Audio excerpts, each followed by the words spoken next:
Ser podcast. Estás escuchando El Abierto de Hoy por Hoy. Cada día analizamos las noticias más relevantes de la actualidad, las claves políticas, económicas y sociales, con las voces de los protagonistas y los distintos puntos de vista de nuestros tertulianos.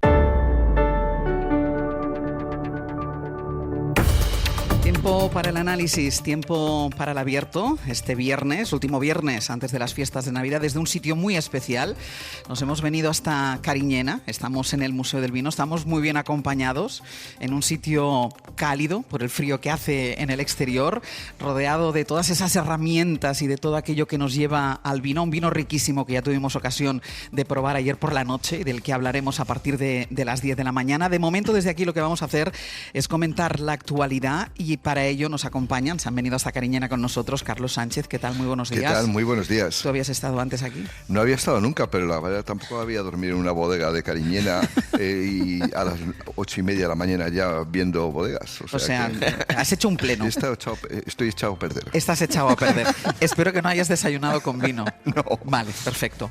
Nacho Corredor, muy buenos días. Muy buenos días. Sorpréndeme, ¿tú tienes alguna vinculación familiar con Cariñena? No tengo ninguna vinculación familiar con Cariñena, pero lo que hace 2 años que no viajábamos juntos. Ángel. Bueno, será porque he echado cuentas. Pero será porque tú no querías. No, porque no habíamos encontrado el momento y hemos decidido hacerlo en Cariñena. Y es que además tiene una cosa, a Nacho le gusta cuando el programa salimos al exterior y es en un entorno rural. A ti te gusta mucho más que ir a una ciudad. Sí.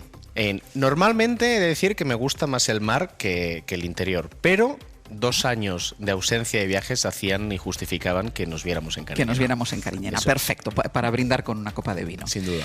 Y Cristina Monge, que es la que juega en casa prácticamente. Hoy estoy en casa, ya tenía yo ganas de venir a la Sí. tierra, ya tenía ganas. Tú sí Qué conoces gusto. bien esta zona, conoces bien estos vinos y conoces también las dificultades de vivir en zonas como estas, porque les vamos a contar a los oyentes los que nos pasó ayer. Nosotros ayer llegamos y se había caído la cobertura telefónica, se había caído la fibra. Durante unos minutos un poco largos estuvimos sufriendo, planteándonos incluso la posibilidad de que no pudiéramos emitir el programa. Suerte que están Marcos y Emilio, que salvan cualquier circunstancia. Ha vuelto la cobertura. Después hablaremos de esto con el alcalde, porque es verdad, cuando hablamos de esa España, de la gente se va, esta es una demostración de la dificultad, porque me decían ayer, dicen, no es la primera vez que pasa, es la dificultad a veces de vivir en entornos como estos. Así, Ángel, así es. Aquí contrasta, ¿no?, la belleza del paisaje de las tierras de los viñedos, en los que nos hemos despertado esta mañana, con las dificultades de esa España interior que todavía tiene mucho que ganar en materia de infraestructuras muy básicas. Ayer esos problemas con la telefonía parece que empezaron como por las 10 de la mañana aproximadamente, sí. ¿no? Y eran aproximadamente las 10 de la noche cuando parece que volvió a la normalidad. O sea, 12 horas con la zona prácticamente incomunicada, que por cierto aprovecho para pedir perdón desde aquí a todos los plantones online que di ayer, que eran unos cuantos, ¿no? Porque claro, muchas veces decimos, bueno, la gente puede vivir en otras zonas trabajando con herramientas telemáticas, con herramientas que te permitan hacer tu trabajo a distancia. Bueno, si hay red, porque Claro. si no hay red no puedes hacer Y es que además esto. nosotros sufrimos por la dificultad, teníamos el programa hoy, eso nos hacía sufrir, la dificultad de que no podíamos comunicarnos con nuestros compañeros de Madrid, o no podíamos llamar a casa, no podía ser una reunión. Pero aquí me decía el presidente de la Denominación de Origen, claro, es que las bodegas también dependemos mucho de Internet, dependemos mucho del trabajo online, es decir, separa la actividad, no es aquello que no puedas llamar a tu madre o a tu pareja, no, es que separa la actividad O económica. un comercio no puede cobrar con tarjeta de crédito. En fin, hoy dependemos mucho de la tecnología y dependemos mucho de las redes. Si eso no está garantizado y se cae, pues efectivamente hay un problema. Sí, luego además aquí lo hemos comentado muchas veces, yo creo que tenemos un problema de agenda pública. Es decir, hay asuntos realmente importantes que normalmente se nos olvidan y entramos en lo que yo llamo la casquería política, que es una cosa muy poco relevante. Si el tema del reto demográfico es verdaderamente importante. Claro. Y solamente nos damos cuenta, probablemente en Madrid, en las grandes ciudades españolas y en general en el sistema político, nos damos cuenta cuando hay manifestaciones en Madrid. Aquí nació Teruel, existe, o Soria existe, y bueno, digamos que tuvo un efecto multiplicador en el conjunto de España. Pero ya se nos ha olvidado. Ya nadie habla del reto demográfico cuando el problema está ahí, porque además hay un escenario de envejecimiento que todavía complica mucho más la despoblación en muchos amplios territorios. Es decir, me parece que tenemos una vez más un problema de agenda pública. Esta es la demostración de una conversación conversación que manteníamos tú y yo ayer por la noche, Nacho, mientras cenábamos, de las cosas. Ayer, por ejemplo, nosotros arrancábamos el abierto con la situación de la gripe, con el brote de gripe y el punto epidémico de gripe, y esto nos llevó a hablar, evidentemente, del estrés que está sufriendo la sanidad pública, que no ha podido preparar planes de contingencia, entre otras cosas, porque faltan recursos, porque falta personal, y fuimos conscientes al hablar de eso de que estábamos hablando de lo que realmente tiene que estar en el debate y no eso de lo que hablaremos después, porque lamentablemente es lo que ocupa nuestros días. Sí, en el potaje madrileño se mezcla la langosta con la casquería normalmente, ¿no? Y es verdad que eso lleva a no priorizar elementos que tienen consecuencias para la vida de las personas. La única experiencia, digamos, que tuve cerca de las instituciones fue como asesor en el Ministerio de Política Territorial y Reto Demográfico. Y durante un año pues, estudié en profundidad el fenómeno, ¿no? Eso era el año 2018. Me sorprende que 7, 8 años después sea un tema absolutamente ajeno a la actualidad, cuando hay un porcentaje muy relevante de los ciudadanos de nuestro país a los que esto les afecta. Ayer estaba hablando también con vuestros colegas de aquí de la SER respecto a la despoblación, que en muchas ocasiones afecta también a las principales capitales de provincia de nuestro país. No es el caso de Zaragoza, creo que es además una capital singular porque concentra gran parte de la población del conjunto de Aragón. El 50%, Nacho. Pero aquí el Estado tiene una gran capacidad de poder condicionar lo que ocurre. Y fundamentalmente, y recuerdo sobre todo el caso de Canadá y de Francia, que son países con mucha extensión y con mucha diseminación de la población, fundamentalmente es a través de las infraestructuras y en particular del tren y a través de los enclaves de administraciones públicas. Si tú mantienes una oficina de correos, si tú mantienes un cuartel de la Guardia Civil, si tú mantienes en una población una infraestructura pública, obligas a que alrededor se genere un ecosistema que genera actividad económica. Es uno de los ejemplos donde el Estado es necesario. No hay infraestructura ferroviaria sin el Estado, no hay administraciones públicas que puedan anclar población sin el Estado, y eso ayuda desde luego a priorizar la agenda pública, ¿no? Totalmente. El tema de la despoblación es de una complejidad tremenda, ¿no? Y sobre todo el tema del desequilibrio territorial, que son cosas distintas, aunque van unidas, pero son muy distintas, ¿no? Y desde luego no podemos entrar ahora mismo a fondo en la cuestión, que sería un tema para tratar, ¿no? De hecho, la cadena SER Radio Zaragoza lleva años haciendo una serie de encuentros, de congresos sobre la España vacía, que recorriendo todo Aragón, donde se ha podido radiografiar muy bien cuál es el estado de la cuestión y los problemas. Pero fijaros, dentro de un rato hablaremos de Extremadura. El domingo votan los extremeños y las extremeñas. Y el 8 de febrero votaremos los aragoneses y las aragonesas.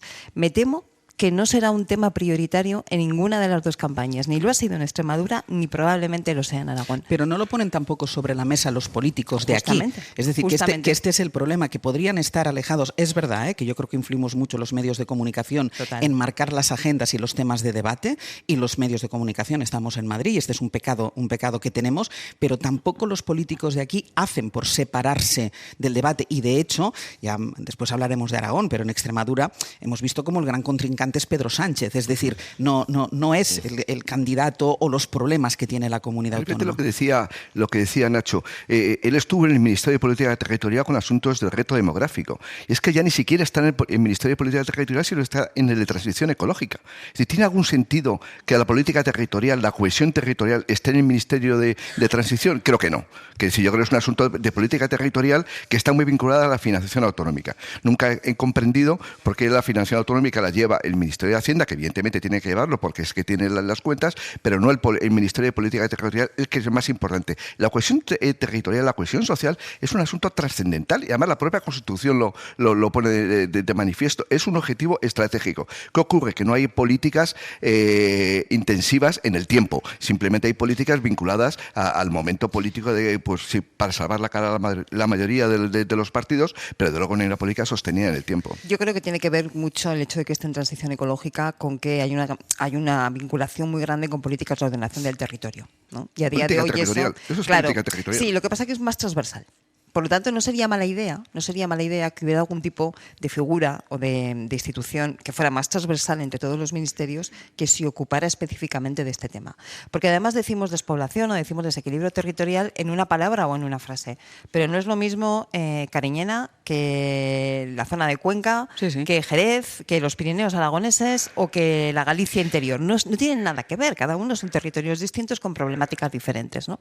Y eso necesita un abordaje territorial. Y son problemáticas que no solo afectan a un área, es decir, a un ministerio en concreto, sino que afectan a muchos ministerios. No lo teníamos preparado, este no era el tema con el que íbamos a empezar la tertulia, pero claro, como ayer nos pasó lo que nos pasó y era la prueba, y hablando con el alcalde, y hablando con el presidente de la Denominación de Origen, nos decían, pues es que estas cosas pasan y a veces desde fuera no nos damos cuenta, pero aquí ayer hubo gente que tuvo que parar de trabajar porque no tenía cobertura y no podía hacerlo. Vamos a hacer una pausa y a la vuelta, bueno, pues volvemos con los temas que están en el debate público, que ya verán lo que son.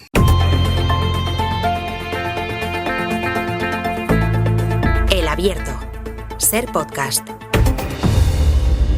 Hoy haciendo una edición especial de Hoy por Hoy, abierto desde el Museo del Vino de Cariñena, con Carlos Sánchez, con Cristina Monge y con Nacho Corredor. Y les decía, vamos a entrar ahora en los temas de los que lamentablemente se habla, dejando al margen y no abordando las cuestiones que serían fundamentales para el futuro de este país y para el futuro de los españoles. Y es que esta noche termina la campaña electoral en Extremadura. El domingo va a haber elecciones y el sprint final de los partidos llega en plena polémica por el robo de 124 votos en una oficina de correos, un robo, y luego lo vamos a contar, que la Guardia Civil vincula directamente a un simple caso de delincuencia común, pero que el Partido Popular está utilizando ahora para apuntar a un posible amaño electoral.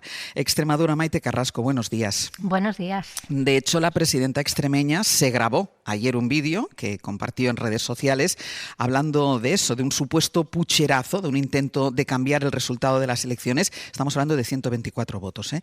Y así va a terminar la campaña, con los actos finales de partido marcados por esta acusación que hacen los populares. Pues sí, último día de campaña marcado por ese robo de la caja fuerte de la oficina de correos en Fuente de Cantos, con el Partido Popular y Vox expresando sospechas sobre un supuesto fraude electoral ante un suceso que la Guardia Civil vincula con la delincuencia común. El secretario de Justicia del PSOE, Félix Bolaño, ha instado a PP y Vox a disculparse por haber sembrado esas dudas a raíz del robo de 124 papeletas de voto en Fuente de Cantos. La caja robada fue localizada completamente calcinada y los votos esparcidos en un paraje del término municipal de Talavera la Real. Esto está a 90 kilómetros de la localidad donde sustrajeron la caja en Fuente de Cantos. Tanto Correos como la Junta Electoral ya han abierto un proceso para contactar con las 124 personas afectadas por ese robo y de momento alrededor de 90 ya se les ha entregado la documentación para ejercer su voto. De hecho, algunas ya han votado. Nada más conocer la noticia del robo, María Guardiola compartía un vídeo con este mensaje. Votos que nunca van a llegar a las urnas. Están robando nuestra democracia delante de nuestros ojos.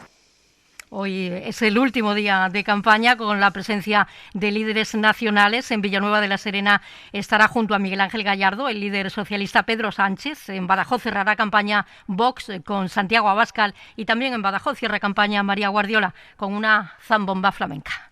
Maite, gracias. Hasta luego. El PP agitó esta teoría a través de varios frentes, a pesar de que la Guardia Civil desde el primer momento no tenía dudas acerca de quién era la responsabilidad de ese robo. Lo que pensaban los investigadores, y así lo dijeron, es que no era una maniobra para hacer descarrilar un proceso democrático por 124 votos, sino que era un robo de pura delincuencia común. Javier Bañuelos, buenos días.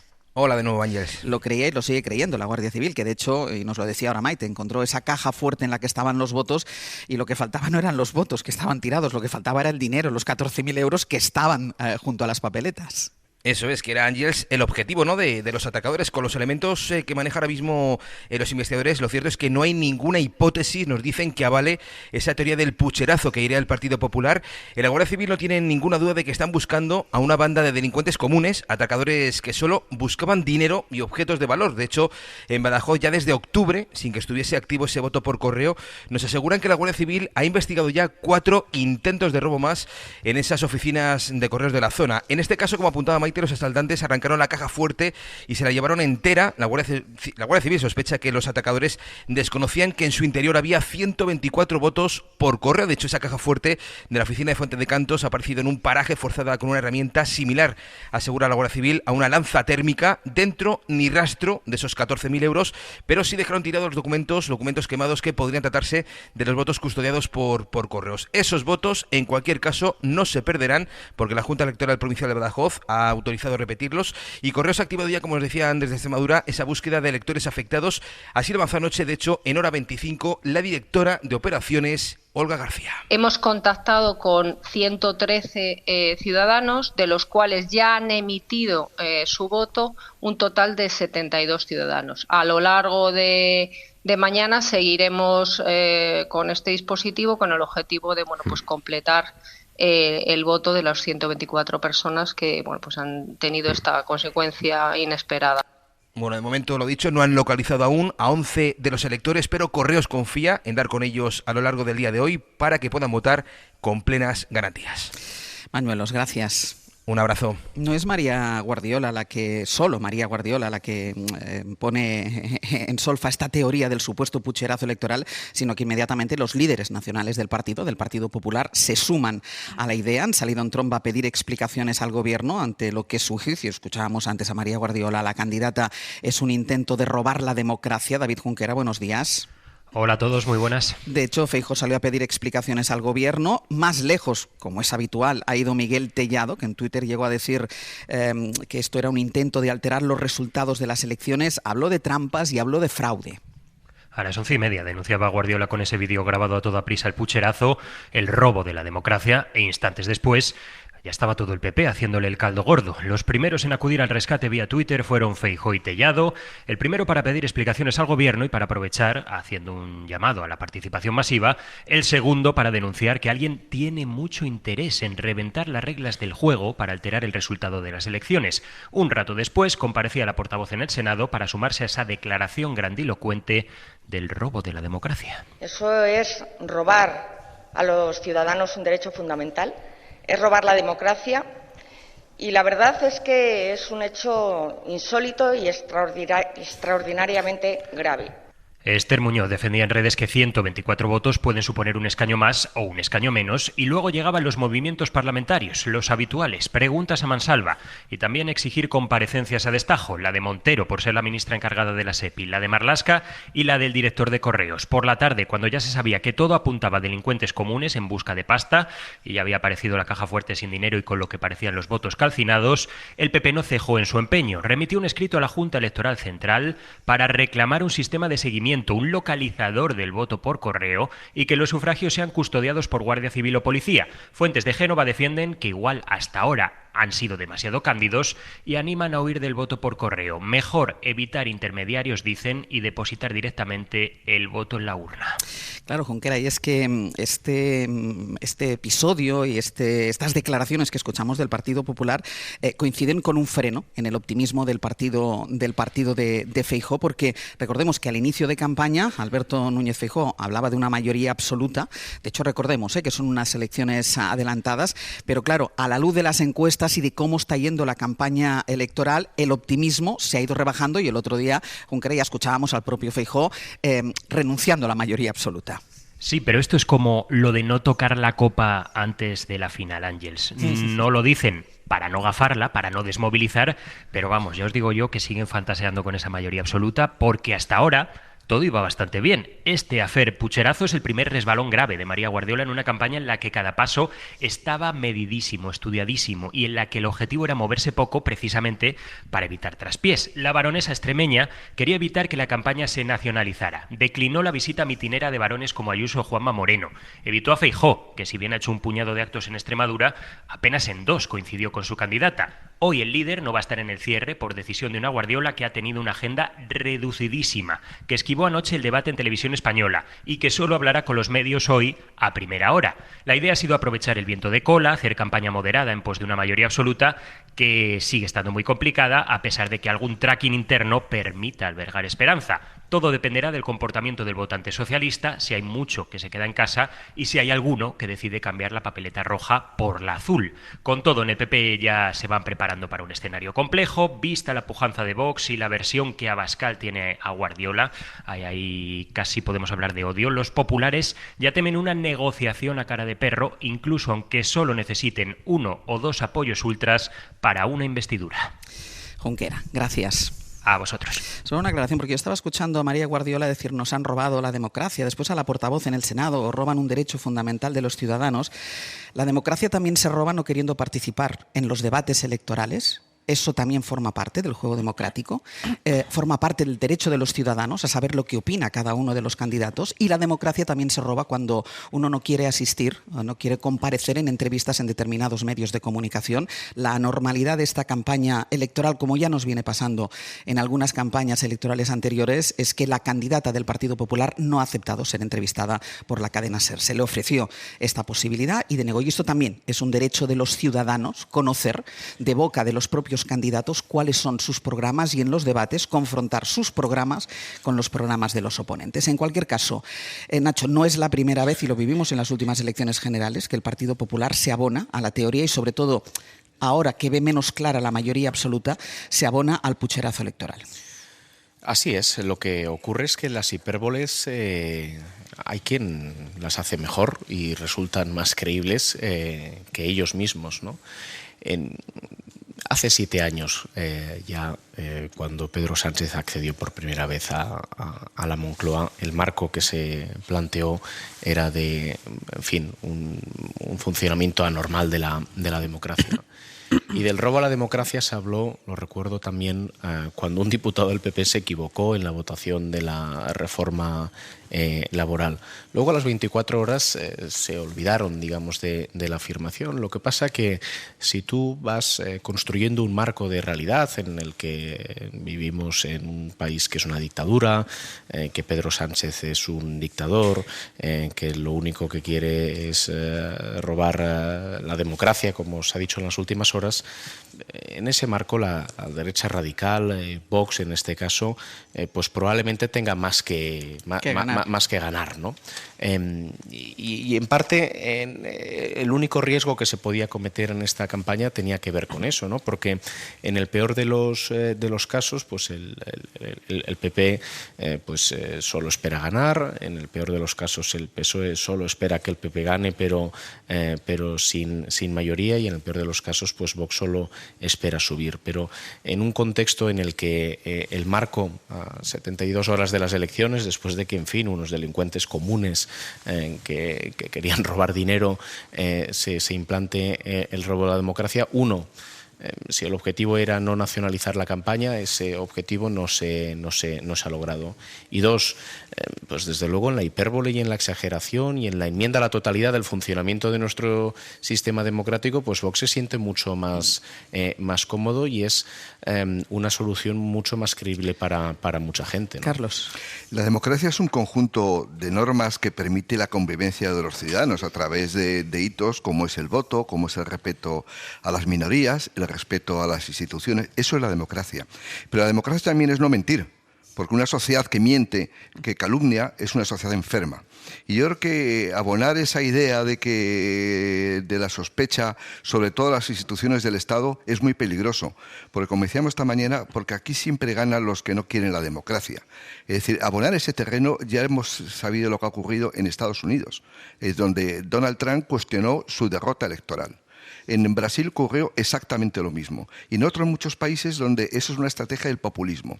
Y que un partido de Estado, como es el Partido Popular, acoja esas teorías peregrinas de la sospecha de las instituciones, es muy peligroso. Entre otras cosas porque si tenemos algo que presumir este país desde el año 77, desde el 15 de junio de las primeras elecciones, y de tener un sistema electoral muy fiable y además muy rápido. en la que no ha habido nunca ninguna sombra de sospecha. Últimamente sí la está viendo de manera descabellada. Por ejemplo, se dice que Indra es quien gestiona las elecciones. Sí. Es falso, absolutamente, simplemente porque el gobierno, a través de la SEPI, pues tiene mayoría de acciones de Indra. O que Correos, porque el anterior presidente era amigo del presidente del gobierno, tenía capacidad de manipular las elecciones. Me parece que los partidos de Estado tienen que ser mucho más responsables y sobre todo más prudentes. Simplemente prudencia en un asunto como este porque es muy grave.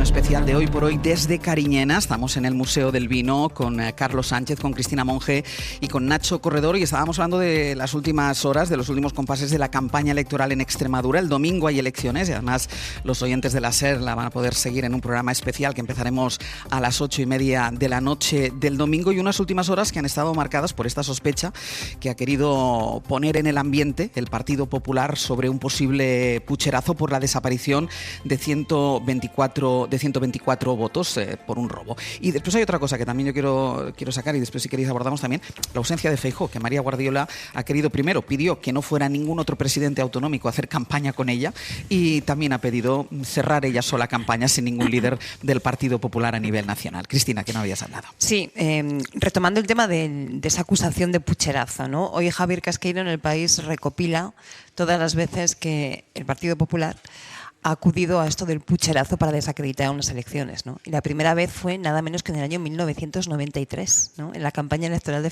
en la noche electoral ya de Felipe González, donde Arenas, en ese caso, era el que insinuaba que podía haber habido un pucherazo. A partir de ahí, la memoria todos tenemos muy reciente, las últimas tanto generales como municipales y autonómicas en 2023, hace un par de años, en las que también hubo sucesivos intentos y acusaciones de que se podían estar... Hubo denuncias en Melilla y no recuerdo dónde más. Sí. Incluso Feijóo llegó a decir aquello de que los carteros desobedecieran a sus jefes y repartieran los votos por correo.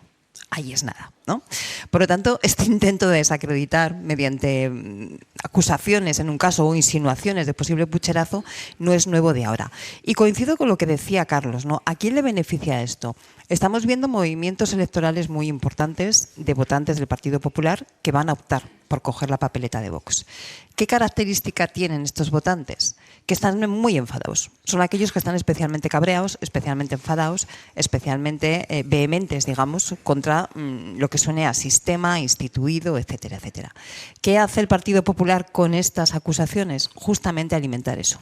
Alimentar ese enfado, ese cabreo, desacreditar, sembrar desconfianza. Y por lo tanto lo que está haciendo es poner una alfombra roja para que sus votantes pasen a abonar las filas, ¿no? o los votos que van a la ultraderecha. Efectivamente, robar la democracia hoy lo están haciendo sobre todo aquellos partidos o aquellas entidades, y en este caso la ultraderecha en España, que cuestionan los valores de convivencia democráticos. Lo decía antes Carlos, ¿no? La democracia es una forma de convivencia, y estamos viendo que tenemos hoy formaciones políticas también en nuestro país que cuestionan esos valores de convivencia, cuando cuestionan la igualdad entre hombres y mujeres, cuando cuestionan derechos para las personas migrantes, etcétera, etcétera. Eso sí que es robar la democracia, el cuestionar los valores de convivencia democráticos que son los que nos han traído hasta aquí. Yo creo que es muy mal negocio para el Partido Popular abonar este tipo de teorías, de conspiraciones, de supuestos robos, porque en definitiva lo que está haciendo es justamente darle la baza a aquellos con los que se está jugando precisamente esos votos. Pero decía Carlos una cosa que a mí me parece muy importante, que quien lo está haciendo es un llamado partido de Estado. Claro. Es decir, que no es un grupo antisistema, que no es la ultraderecha, que no es el populismo, es un partido que aspira a gobernar, no solo en Extremadura, sino que aspira a gobernar en España, un partido que ha gobernado, que ha ejercido tareas de gobierno, que sabe cómo funcionan las instituciones, que sabe cómo funciona Correos. Bueno, Alberto Núñez Feijóo estuvo al frente de Correos. Es decir, que para mí la gravedad es sobre todo que quien abona estas teorías es un partido de Estado. Y eso es Porque además no solamente daña al Estado y pensando que le va a arañar unos pocos votos, pero por ir contra Pedro Sánchez. Pero es que el procedimiento electoral es algo muy complejo donde participan cientos, miles y miles de personas. Participa los tribunales para verificar que los votos se han producido. Participan los interventores, los auditores que tienen los propios partidos políticos. Es decir, es un proceso muy complejo y se está simplificando tanto, que es una de las características del populismo, pensando que es Pedro Sánchez el que decide dónde se vota. El que ordena que no se reparta el voto por correo. Es una cosa tan absurda, es decir, como si fuera tan fácil estas cosas. En un procedimiento electoral participan miles y miles de personas.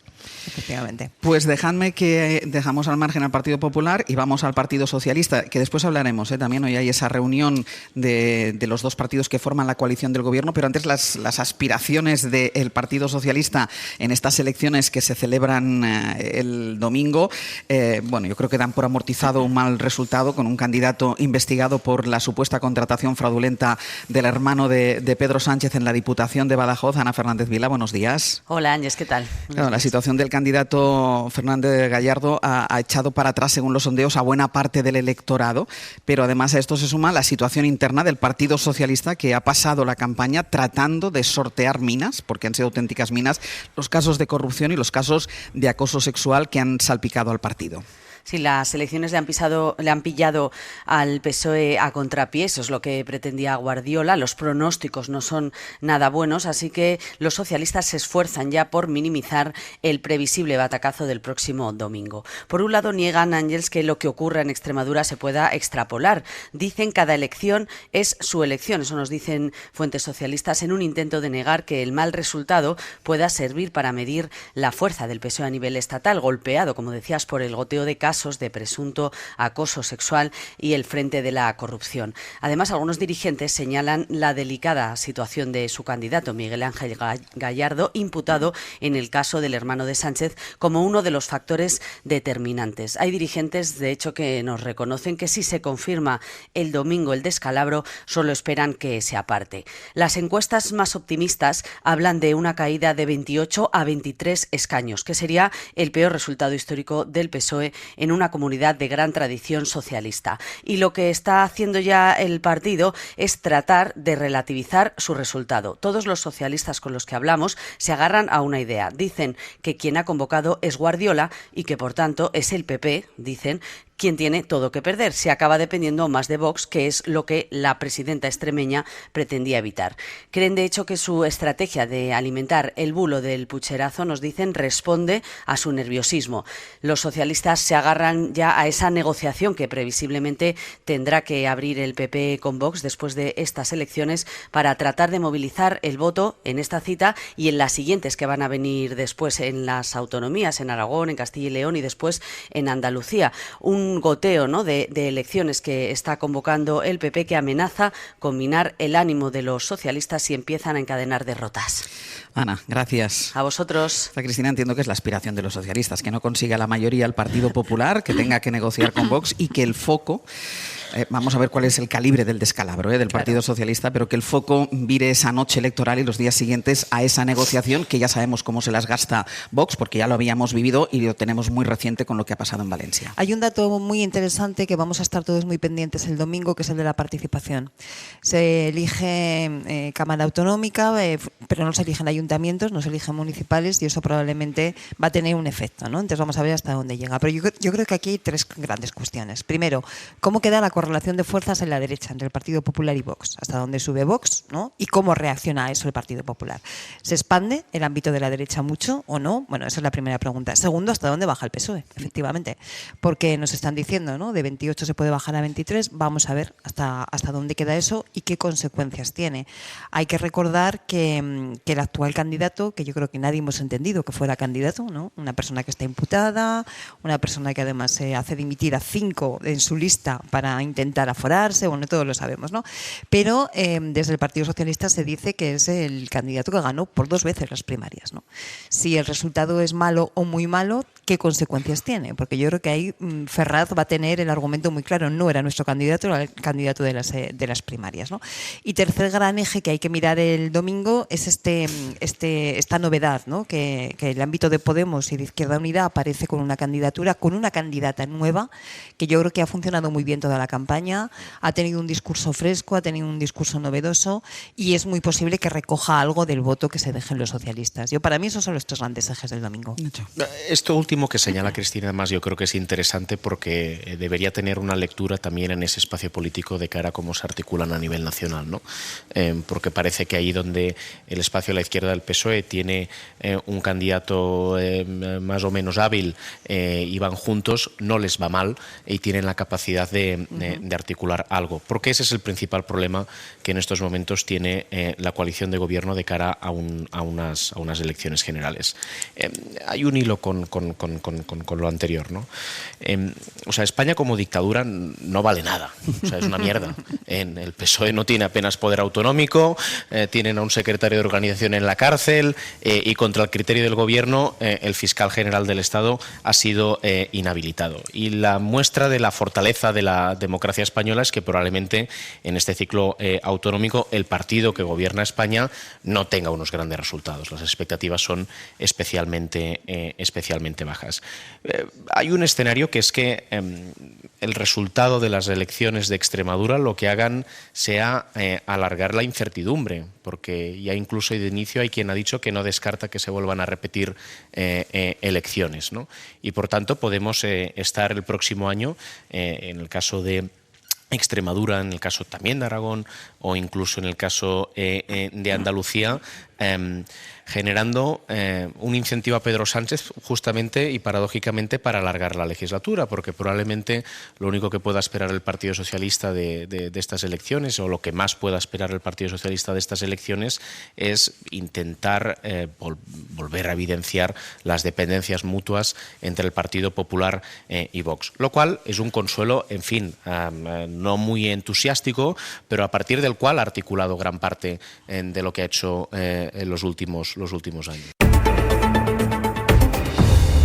En el último día de campaña electoral para las elecciones en Extremadura, y hablando ahora de las expectativas del Partido Socialista con 2 ejes, Carlos. El primero, ver la dimensión del descalabro de su candidato, y después lo que decía Nacho, la expectativa también que tiene Pedro Sánchez de ver cómo queda la correlación en la derecha, primero en Extremadura, después en Aragón y en las sucesivas elecciones, para que se le abra ahí una ventana de oportunidad. Sí, desde 1983, cuando se celebran las primeras elecciones a la Asamblea de Extremadura, ha habido 10 elecciones. De esas 10 elecciones, el Partido Socialista ha ganado 9. 9 de 10. En la mitad prácticamente ha ganado incluso algunas por más del 50% de los votos. En las de 1991, para no aburrir con datos, en las de 1991 sacó 39 diputados de 65. Es decir, una mayoría absoluta. Y de pronto se está derrumbando hasta unos niveles que se están dando un 20% de votos. Extremadura, en contra de lo que muchas pensamos, que Andalucía ha sido el feudo histórico del Partido Socialista, que evidentemente lo ha sido, pero ha sido mucho mayor Extremadura. En Extremadura ha habido las grandes victorias del Partido Socialista. Por lo tanto, si estamos hablando de una derrota verdaderamente histórica, un 20%. El problema ya no es tanto Extremadura, el problema es que eso se va a repetir en otras muchas comunidades autónomas. Y yo creo que es un momento de reflexión de lo que puede suceder dentro de poco tiempo, al año 26 o 27, cuando haya elecciones, es el enorme poder autonómico y estatal que va a tener el Partido Popular si gana las elecciones. Yo creo que hay una estrategia equivocada del Partido Socialista, de Pedro Sánchez, en la elección de los líderes regionales. No hay política regional, y el caso más evidente es el de Madrid, que los madrileños lo sufrimos. Han desaparecido las baronías, Carlos. Han desaparecido las baronías porque todo el poder está en Ferraz. El caso de Madrid es de libro. Es decir, ¿cómo es posible que vayas perdiendo a elecciones tras elecciones sacando candidatos que luego desaparecen 2 años después?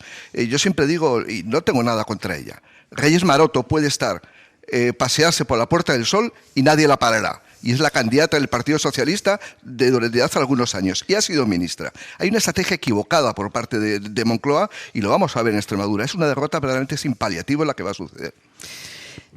Sí, yo quería hacer referencia a un tema que comentaba antes Nacho, que me parece muy relevante, que decía, en función de cómo quede esa correlación de fuerzas PP-Vox, el Partido Socialista va a intentar exhibir la dependencia que tiene el Partido Popular de la ultraderecha, como ya hizo en el año 2023, y eso explicó mucho del cambio que hubo de las elecciones autonómicas y municipales de mayo a las elecciones generales de julio, ¿no? Yo creo que la situación ha cambiado tanto que esa estrategia ahora mismo es suicida. Porque Vox ya no da miedo. Sí, yo creo que es suicida. No te cuestionaba lo que decías, Nacho. No te cuestionaba lo que tú comentabas. Es la que aplican lo ellos. quería poner de manifiesto. Porque efectivamente es la que aplican ellos. Pero en el año 2023 Vox era todavía un partido al alza, pero muy minoritario, que levantaba y hacía reaccionar a los votantes demócratas, por un lado, y por otro lado frenaba a votantes conservadores que sabían que su voto podía acabar siendo un espaldarazo para que Vox llegara a las instituciones, ¿no? De hecho, se hablaba a Abascal vicepresidente y eso generaba la reacción de cualquier demócrata, yo creo, ¿no? Tanto desde la izquierda como desde la derecha. Con un 20%, 18, 20%, depende de la encuesta de voto, yo creo que hay que asumir ya que eso ha cambiado. Que Vox deja de dar miedo, que Vox deja de ser el revulsivo para la izquierda. Por lo tanto, una estrategia que se base en evidenciar esa dependencia, en estos momentos creo que es suicida. Yo coincido en que es una mala estrategia, pero creo que es la estrategia que algunos tienen en mente. Es más, algunos creen que con ese elemento es suficiente para articular la legislatura en el Congreso de los Diputados. Algunos creen que azuzar ese escenario es el único elemento con el que se puede uno presentar a las próximas elecciones generales. De hecho, algunos lo han verbalizado. Yo he llegado a escuchar en las últimas semanas en televisión a gente señalar: la situación del gobierno es muy débil, muy excepcional, y en cualquier otra circunstancia eso merecería una convocatoria de elecciones. Ahora bien, como no estamos en una circunstancia normal y estamos en una circunstancia excepcional, y entonces señalan, y Vox es un riesgo sistémico, hay que aguantar. Ese es el planteamiento que algunos están teniendo. Lo verbalizó el propio presidente del gobierno en su balance del lunes pasado. Claro. O sea, dijo textualmente eso: por responsabilidad hay que aguantar por lo que hay al otro lado. O sea, no solo en las tertulias, el propio presidente del gobierno lo verbalizó. Dejadme que cierre ciclo electoral, al menos en este abierto, que no en España, porque claro, pasarán las elecciones en Extremadura, el domingo conoceremos los resultados, veremos qué pasa, si tienen que ir los extremeños otra vez a elecciones si no hay acuerdo con Vox, pero es que luego, Eva Pérez Sorribes, ¿qué tal? Muy buenos días. ¿Qué tal? Buenos días, Es que luego llega Aragón, Eso el 8 de febrero, ¿y aquí qué? ¿Aquí qué pasa? Pues fíjate, las espadas están en alto, ahora mismo ambiente de alto voltaje, porque mañana ya se proclama Alegría como candidata en un acto en La Zaida, en su pueblo, para batirse otra vez, y ya van dos, con Jorge Azcón. En Aragón la campaña empezará oficialmente la noche del 22 de enero, pero como os decía, el ambiente aquí ya es de batalla campal. En esta primera semana el PSOE ha presentado 3 denuncias contra el PP por incumplir la ley electoral. El PP hizo ayer lo mismo contra el PSOE. La Junta Electoral suspendió un acto de Jorge Azcón, también ha ordenado retirar un vídeo de Alegría. Vamos, que esto no ha hecho más que empezar y ya están así. Cuando la soberbia es tu forma de actuar natural, te crees impune a la hora de cumplir la ley o las reglas básicas. Va a ser casi diario el ejercicio de denuncia que va a llevar a cabo el Partido Socialista. Tratar de bloquear la acción del Gobierno de Aragón. Le contestaba a la exministra Pilar Alegría y candidata la vicepresidenta del Gobierno, Mar Vaquero. Está claro que todos van a pelear fuerte. A Azcón le sonríen las encuestas. Serán las primeras elecciones del año que enfrentan a un varón popular con una exministra de Sánchez. Todo se va a leer a clic también en Aragón, en clave nacional. En la regional, esta tierra nunca ha sido de mayorías absolutas. Hay 8 partidos en las Cortes de Aragón, nada más y nada menos, y Vox también aquí va decrecida. Pues veremos lo que pasa también en Aragón, que nos va a tocar también analizarlo, y tenemos días para ello, porque además al Partido Socialista, y lo decía yo en el arranque, le pillan estas elecciones, el inicio de este ciclo electoral, bueno, envuelto en casos de corrupción y en casos de acoso sexual, que en algún momento parecía que incluso ponía en peligro a la coalición de gobierno, con ese órdago que lanzó Yolanda Díaz de que tenía que haber una remodelación de gobierno sí o sí. Después fue rebajando el tono y de la remodelación se pasó a una reunión. Sara Selva, buenos días. ¿Qué tal, Áñez? Buenos días. días. Esa reunión se va a celebrar hoy. Es un encuentro que primero lo rebajó bastante el PSOE, utilizando incluso un tono algo irónico. Ayer Pedro Sánchez evitó esa sorna, pero va a ser interesante ver cómo Sumar resuelve el lío que han formado ellos mismos o que ha formado ella misma a partir de lo que parecía un ultimátum, pero que se disolvió enseguida. Sí, no se sabe ni el lugar ni la hora a la que se va a celebrar la reunión. Ambos partidos han querido dar al encuentro un perfil bajo pese a la repercusión y el malestar interno que generaron las palabras de la vicepresidenta segunda. Hoy no habrá líderes ni ministros del gobierno. La cita se va a hacer a nivel de secretarias de organización.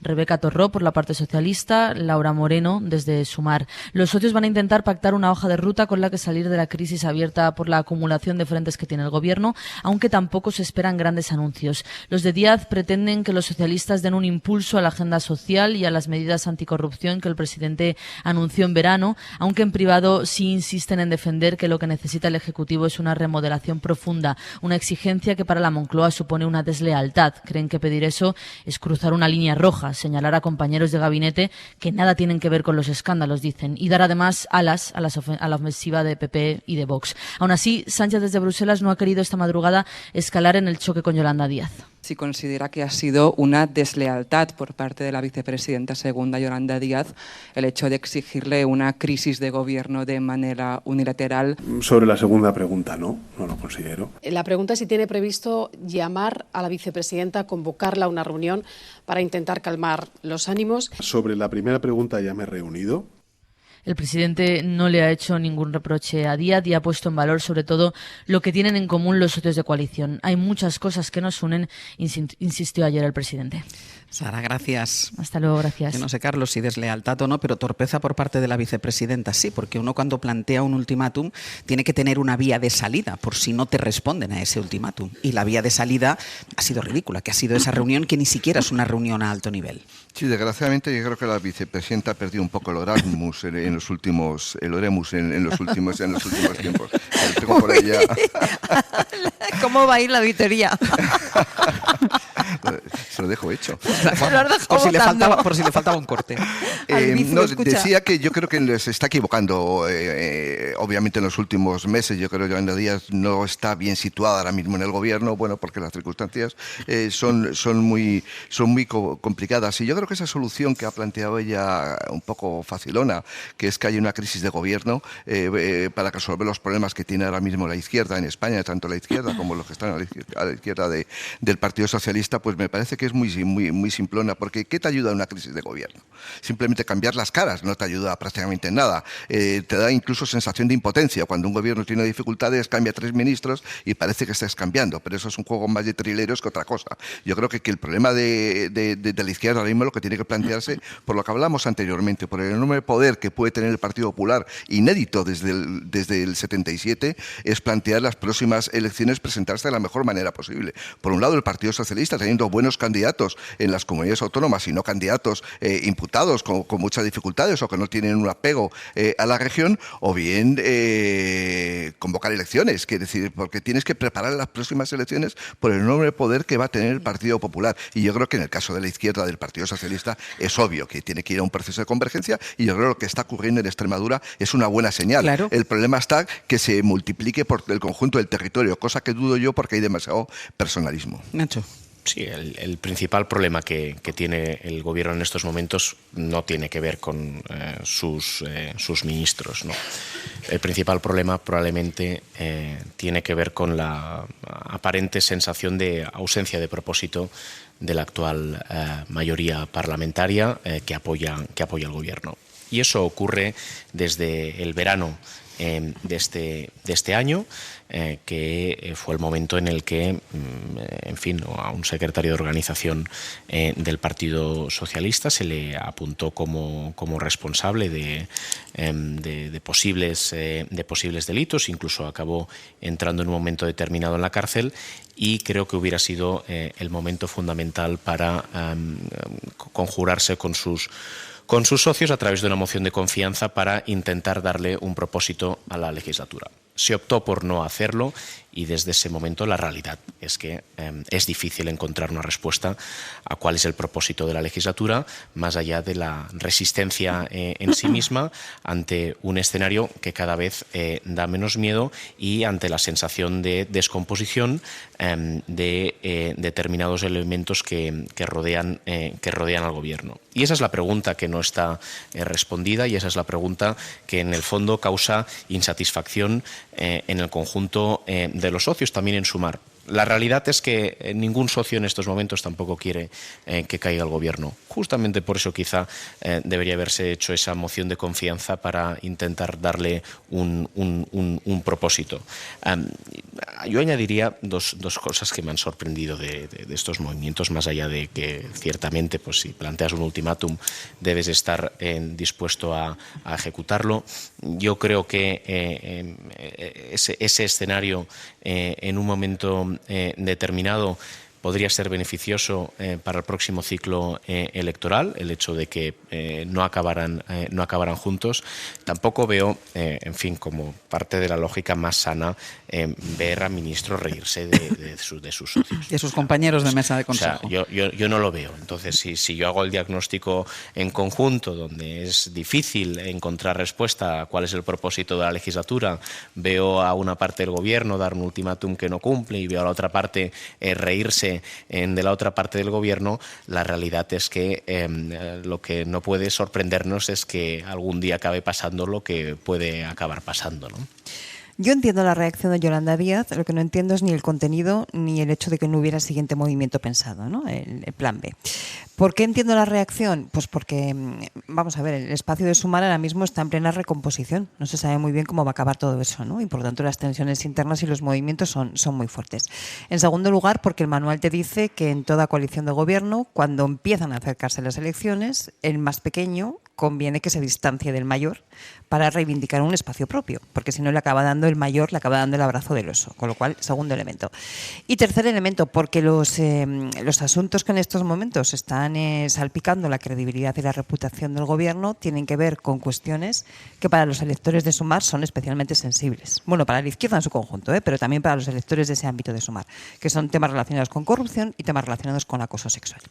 Por lo tanto, yo entiendo que Sumar está en un momento muy complicado donde efectivamente ellos sienten la necesidad de tener que hacer algo, de tener que demostrar su malestar, su cabreo, etcétera. ¿Cuál es el tema? Bueno, pues realmente lo comentaba Nacho, ¿no? El problema fundamental no está en el gobierno, el problema fundamental de lo que estamos conociendo está en el Partido Socialista. ¿Puede salpicar o tener conexiones? Sí, pero lo gordo fundamentalmente está dentro del Partido Socialista. Y claro, un partido o la líder de un partido no puede meterse en la casa del otro. Por lo tanto, ahí tienen muy pocas maniobras, ¿no?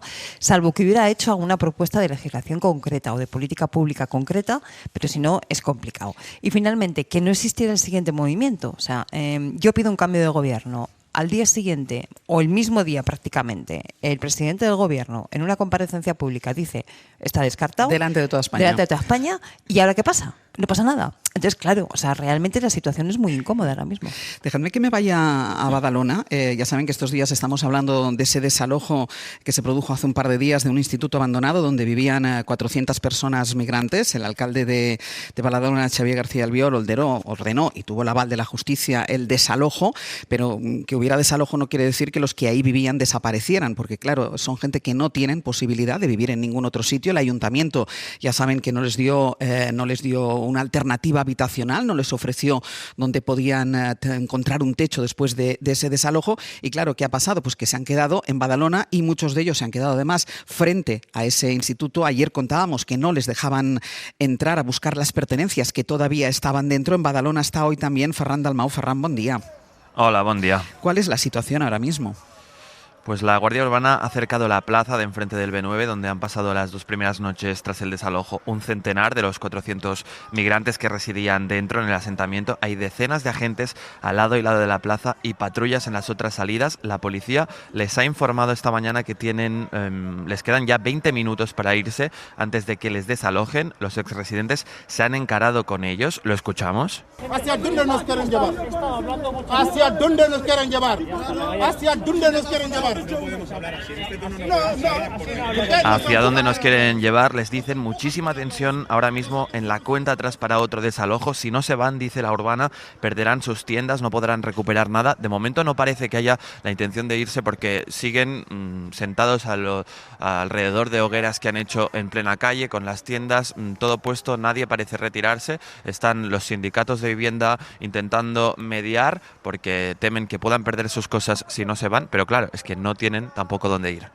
Decía yo antes, Ferran, que García Albiol no solo se jactó de haber conseguido este desalojo, él dijo que era el más grande que se había producido en España, sino que rechazó aportar ni un solo euro, eso es lo que dijo, para atender a estas personas expulsadas de este instituto.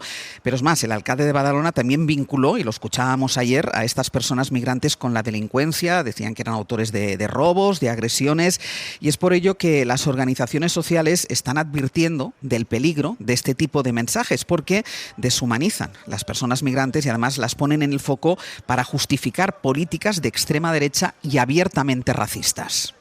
Fue una rueda de prensa extremadamente dura la que dio el alcalde Xavier García Albiol tras el desalojo. Esas palabras han enervado a las entidades sociales que, sobre todo, están explicando que la vivienda se ha añadido ya a la campaña de criminalización. Los sindicatos lo llevan meses denunciando y ya no solo se presenta a los residentes como un problema de seguridad, sino que además se les presenta como un enemigo a la hora de encontrar un piso, porque de hecho el alcalde Albiol decía, no vamos a gastar ni un euro en darles un piso porque los pisos van a ser para los vecinos de Badalona. Albert Sales es sociólogo. No hay ningún interés en incidir en las causas estructurales de los problemas de vivienda. Por contra, es muy fácil cargar contra la población migrante aprovechando esta campaña global de deshumanización y de erosión de la empatía liderada por los grandes líderes internacionales de esta extrema derecha. 5 entidades sociales consultadas por la SER advierten de un discurso antiinmigratorio cada vez más duro. Dicen que las palabras de Albiol de esta semana recuerdan a Trump por la deshumanización de estas personas. Ferran, quedamos pendientes de cualquier novedad en Badalona, nos pides paso. Gracias. Hasta luego. Contra este desalojo organizado y ordenado por Xavier García Albiol se ha pronunciado incluso la Iglesia, la Conferencia Episcopal, que no es la primera vez, hay que decir, que se manifiesta de forma crítica contra decisiones que suponen un castigo a personas migrantes o a personas sin hogar. Laura Gutiérrez, buenos días. Hola, buenos días. Primero fueron los obispos catalanes que dejaron clara su oposición y le pidieron al ayuntamiento una respuesta humanitaria inmediata para las personas que se quedaban sin un techo donde dormir. Y después ha sido el presidente de los obispos, Luis Argüello, que ha asumido en primera persona esa defensa. Sí, ha soliviantado mucho a la Iglesia ese desalojo de Badalona. Los primeros en hablar de aporofobia y xenofobia fueron los obispos catalanes, pero también se ha sumado la Conferencia Episcopal. Su presidente, Luis Argüello, se lanzó ayer a las redes sociales para mostrar su malestar, especialmente en fechas como estas, casi ya en Navidad. Argüello alerta sobre la exclusión de migrantes y familias vulnerables. El mensaje en X dice textualmente: hoy inmigrantes no son regularizados, pero sí son desalojados en España y en Estados Unidos, con luces y sonidos navideños de fondo. Familias viven en una habitación con derecho a cocina. Tampoco hoy, concluye, hay sitio en la posada. Un mensaje que es bastante consecuente con los pronunciamientos que viene haciendo la Iglesia española en los últimos meses a favor de la regularización de inmigrantes en España, a favor de la acogida y la integración. Han sido muy críticos, de hecho, con la parálisis en el Congreso para tramitar la ILP para regularizar la situación de unas 500.000 personas. Y el mensaje es muy consecuente pues con la línea marcada por el Papa León XIV. Muchos católicos esperan de él que sea un contrapeso a las políticas de expulsión y detención de Donald Trump en Estados Unidos, el país de Robert Prevost. El propio pontífice ha sido muy claro en este sentido, considera a migrantes y refugiados mensajeros de esperanza que desafían la muerte en las rutas migratorias. Así que la Iglesia española, Ángels, rompe otra vez la baraja, se distancia de los partidos más a la derecha, especialmente de Vox, y ahí deja su malestar con lo que estamos viendo en la ciudad de Albiol. Laura, gracias. A vosotros. Badalona, llevamos todos estos días recordando, Carlos, que llegó a la alcaldía, recuperó la alcaldía Xavier García Albiol con ese lema de limpiemos Badalona, y es exactamente lo que está haciendo, además deshumanizando, como dicen las organizaciones sociales, sin ofrecer ningún tipo, yo esa frase que decía, ¿de dónde nos llevan?, que decía uno de los migrantes desalojados, es que no tienen dónde ir. Es decir, si no nos dejas un techo, vamos a estar en la calle, porque no tenemos lugar donde ir, porque muchos de ellos están trabajando, muchos de ellos con papeles, sin papeles, muchos de ellos están trabajando, pero no pueden pagar un piso o muchas veces no se lo alquilan. Sí, la inmigración es un asunto demasiado importante como para dejarlo en manos de alcaldes desalmados que utilizan la inmigración por razones electorales. Lo hemos visto hace pocos días en Chile, por ejemplo. En Chile, José Antonio Caz, el tema central de su estrategia electoral, y ha ganado con bastante holgura respecto a la candidata de la izquierda, ha sido la inmigración. Donald Trump utilizó la inmigración para ganar votos. Es decir, yo creo que en Cataluña se está produciendo un fenómeno extraordinariamente preocupante. Cataluña es una de las regiones, probablemente la que más inmigrantes tiene en términos relativos a la población total, y ahí hay tres partidos que están compitiendo por a ver quién capitaliza la porafobia, el odio al inmigrante, la expulsión de los inmigrantes, que son Oriols, que son el propio Junts, con una estrategia cada vez más peligrosa, y por supuesto el Partido Popular en la figura del alcalde de Badalona. Me parece que utilizar la inmigración para ganar votos es una mezquindad absoluta, y yo creo que ahí el señor Feijóo debería decir algo. Y poco cristiano, hemos escuchado incluso a la Iglesia. Nacho. Sí, ayer hice un poco de terapia contigo y en un momento determinado te decía cómo... lo que da de sí el vino. Lo que da de sí una cena. Lo que da de sí una cena. Después de 2 años. Lo que da de sí una cena después de 2 años. Muy bien maridada, por cierto. Hay muchos temas sobre los que hablamos que son mentira. Y este tema contrasta probablemente porque ese tema es bastante verdad, ¿no? Fijaos que para el Papa León, ya que hablabas tú de la Iglesia, este está siendo un elemento importante de articulación del debate público, entre otras cosas porque este tema va a estar y está muy presente en el debate público, y es a través del que articula mucha gente, las fuerzas más reaccionarias, su propuesta política. Hace cuestión de horas, por ejemplo, nombraba el Papa León en Nueva York a un cardenal que la prensa estadounidense ha considerado pro-migración en sustitución de un cardenal trumpista. Y lo ha hecho además enmarcado en la lógica de que al final todos los cristianos serán juzgados por su trato al extranjero. La Iglesia Católica, en el terreno geopolítico en el que estamos, va a tener una función relevante en el mundo de Trump, en el mundo de Xi Jinping, en el mundo de Putin. El Vaticano, en relación a este tema o a otros como la inteligencia artificial, parece que tiene posiciones que son cercanas probablemente a muchos de los que hoy estamos aquí. Aquí hay, por cierto, el desalojo que autorizó un juez señalaba la necesidad de realojar a esas personas. Sí, claro. Y creo que es relevante. No, aquí hay un tema. Creo que probablemente el debate de fondo es que sí mantenemos una política de puertas migratoria flexible, lo que hay que hacer es regularizar a las personas que entran. Porque gran parte de lo que estamos viendo de esas 400 personas en Badalona son personas que están excluidas sin posibilidad de incorporación de ninguna manera. Es decir, son personas, muchas de ellas en situación irregular, a las que no se les permite trabajar y que, en fin, se les mete en un bucle de indignidad del que no pueden salir. Y ahí yo creo que debería producirse un debate serio respecto a la importancia de incorporar a las personas al sistema. Cristina. Apunta Nacho muy bien ese papel de la Iglesia Católica en su relación en estos momentos con los temas fundamentales, desde aquella encíclica del anterior Papa sobre cambio climático hasta temas que tienen que ver con la inteligencia artificial o temas de la migración. Efectivamente, la Iglesia Católica hoy está en posiciones de carácter demócrata, simplemente, ¿no? O socialdemócrata, si se quiere. Pero tenemos una ultraderecha que tiene muy poco que ver con todo eso. De ahí que esa Iglesia Católica esté reaccionando contra posiciones propias de la ultraderecha, y es muy curioso ver cómo se va a posicionar ahí la derecha no ultra, es decir, la derecha institucional, en España el Partido Popular u otros partidos semejantes en el conjunto de Europa. Volviendo al tema de Albiol, es un ejercicio de antipolítica lo que ha hecho Ángels. Un ejercicio de antipolítica porque la política está para mejorar la vida, garantizar y mejorar la convivencia y el bienestar.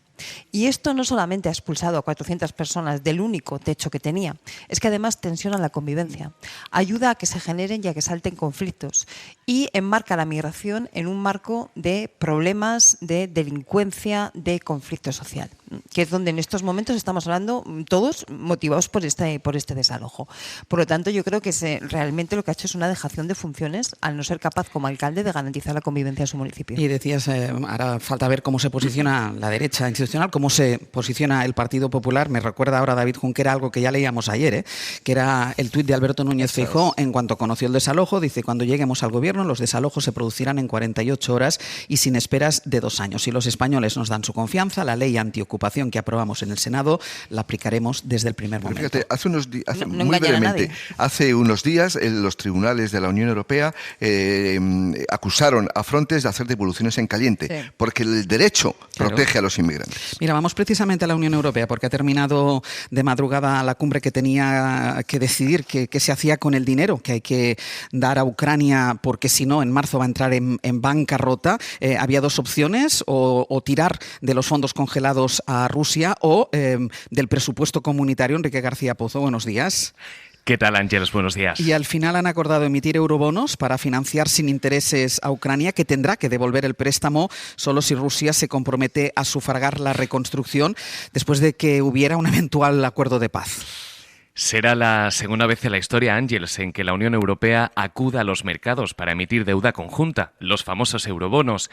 La primera vez lo hizo en una situación extraordinaria, en la pandemia, y ahora recurre a esta opción en un momento que los líderes también califican de histórico. El polaco Donald Tusk decía ayer que si no había una respuesta contundente, la independencia de su país estaba en riesgo, y en juego también la propia credibilidad de la Unión Europea, que se había propuesto lanzar un salvavidas financiero a Ucrania en un momento crítico. Zelensky fue ayer muy claro: si no llega el dinero en primavera, Kiev tendrá serios problemas en la producción de drones. Y Bruselas repite que la mejor forma para cerrar un acuerdo de paz es que Ucrania esté fuerte, y que el mejor acuerdo para Ucrania será lo mejor para la seguridad y para el futuro de Europa. Así que habrá préstamo, 90.000 millones para los próximos 2 años, el dinero llegará, pero la decisión deja el fracaso político de una propuesta, la de von der Leyen, y la de unos apoyos, los de Alemania, Países Bajos o los nórdicos, porque la utilización de los activos rusos ha encallado por la resistencia numantina de Bélgica. Así que el bloque se endeudará y el préstamo tocará, por tanto, el bolsillo de los europeos, porque la garantía será el presupuesto comunitario, algo a lo que se oponía rotundamente Alemania.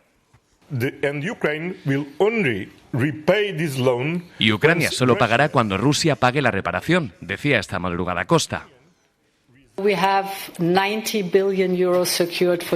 der Leyen, también Costa, quitaban hierro a la fórmula elegida. Priorizan que el dinero llegará a Ucrania a través de una fórmula, por cierto, de la que se sale Hungría, Eslovaquia o República Checa, que no se suman a este préstamo y a este acuerdo político. Enrique, gracias. A vosotros. Hasta luego. Y el otro gran asunto en la agenda de este Consejo era la culminación del acuerdo comercial con Mercosur. Al final han pospuesto la decisión hasta enero, tras la negativa de Francia y Polonia y las reticencias también de Italia. Firmar un texto que ha puesto en pie de guerra. Recordemos que ayer se manifestaban en Bruselas a los agricultores europeos. Una pausa y seguimos.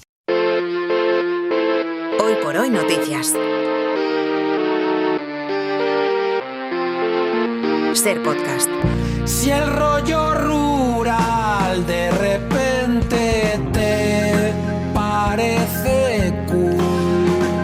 Vamos a ir terminando ya el abierto. Esto que suena lo van a poder escuchar en directo los que estén aquí en el Museo del Vino de Cariñena. Son los gandules, que les da vergüenza escucharse a sí mismos, por lo que me ha parecido, pero luego tendremos ocasión de escucharles y de hablar con ellos. Vamos a hablar a partir de las 10 de la mañana de vino, de Cariñena, de esta tierra que nos ha acogido de una manera maravillosa desde ayer que llegamos. Hablaremos de libros también. Vendrá aquí una mujer, Irene Vallejo, que ha vendido miles de libros del infinito en un junco. Nos va a contar qué se siente cuando una recibe tantos premios y vende tantos libros, y después hablaremos con ellos, con los gandules, con Fernando Neira, y les escucharemos. Y al final también nuestra auditoría. Yo tengo que agradecer a los 3 analistas que han venido hasta aquí: Carlos Sánchez, Cristina Monge y Nacho Corredor. Muchísimas gracias. Un placer. Sé que era fácil convenceros por el lugar al que veníamos, que hay otras veces que me cuesta un poco seremos más. Prudentes. Sed prudentes. Hasta que yo termine, sed prudentes. Un aplauso para ellos, una pausa y seguimos. Todo lo que hay que comprar: un carretillo, una pala y un azadón, y nada de fumigación. Si Si el rollo rural de repente te parece cool, no seas gandul. Alquila un huerto y a sembrar campos de nabo y patatas. Campos de nabo y patatas. Campos de nabo y patatas. Para no perderte ningún episodio, síguenos en la aplicación o la web de la SER, Podium Podcast o tu plataforma de audio favorita.